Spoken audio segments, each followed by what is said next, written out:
Joining us now is Kelly MacNeil. She's a reporter with our content partner, KUAR-FM 89 News. Great to have you with us. Thanks for being here. Thanks, Roby. Let's talk about this state unemployment trust fund. Big issue, really hasn't garnered a whole lot of headlines lately, but it is going to become a pretty prevalent issue in the future. Tell everybody kind of what the state unemployment trust fund is, because I think business owners would know, but they probably don't know.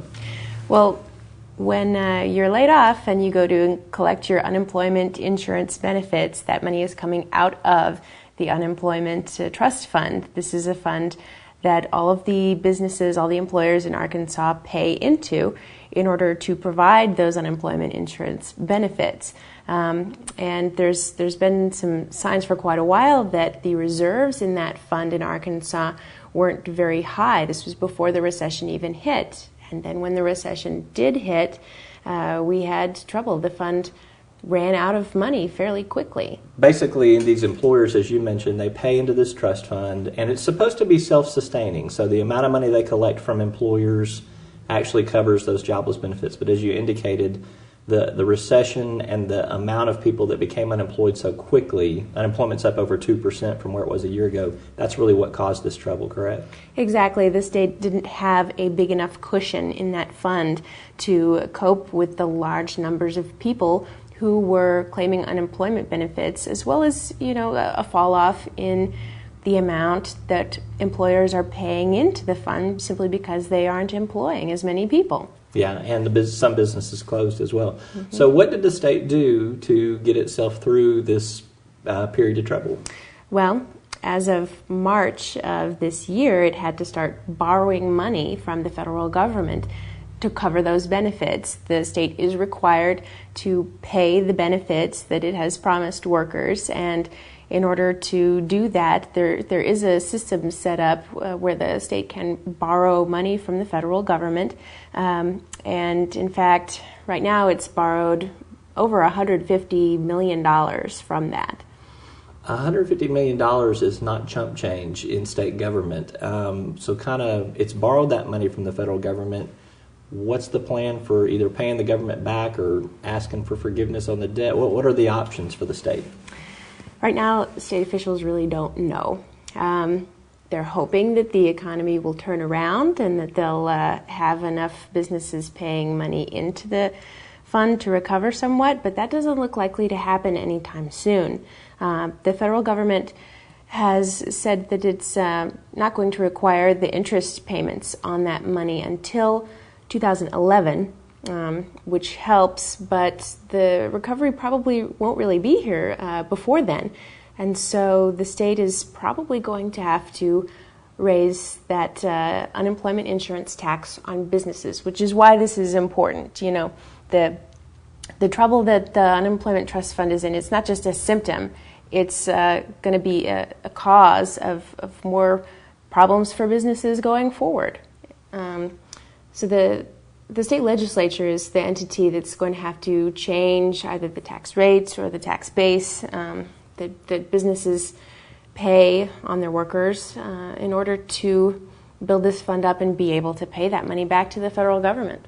This might be something that they find a way to deal with in the next budget session, the first one that they'll have coming in this next year's February 2010.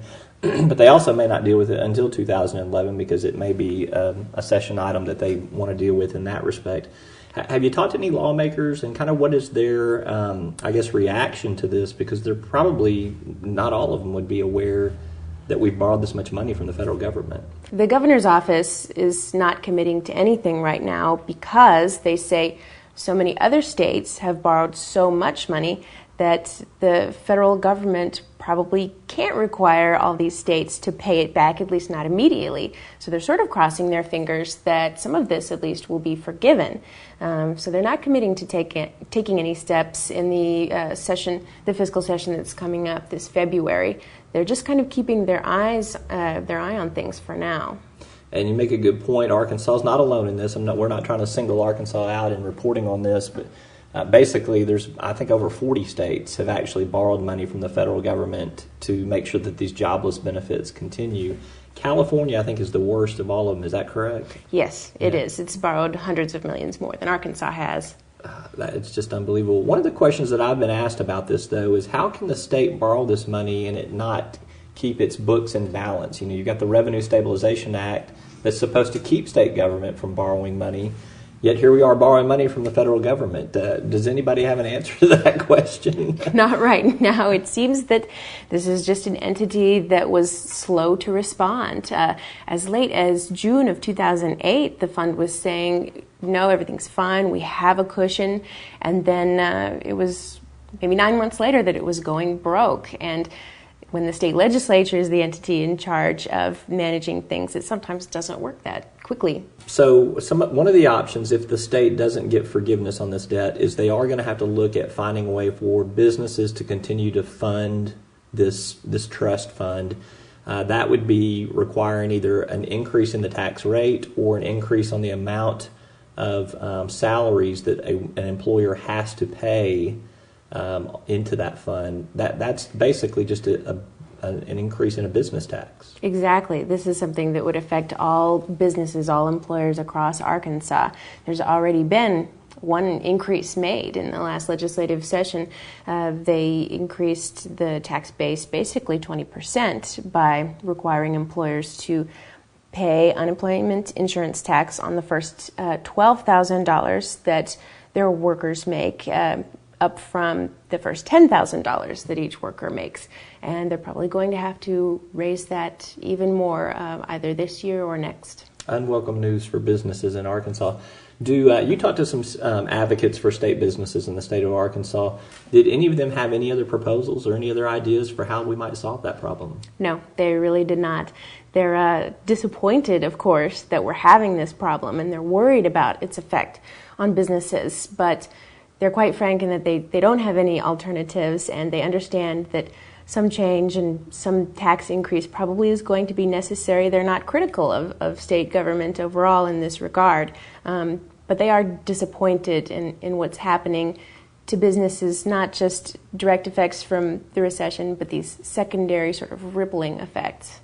It's kind of a catch-22. If they had built up a bigger trust fund in the good years, then everybody would have been accusing them of having charged too much on their business taxes. Too much. So, yeah.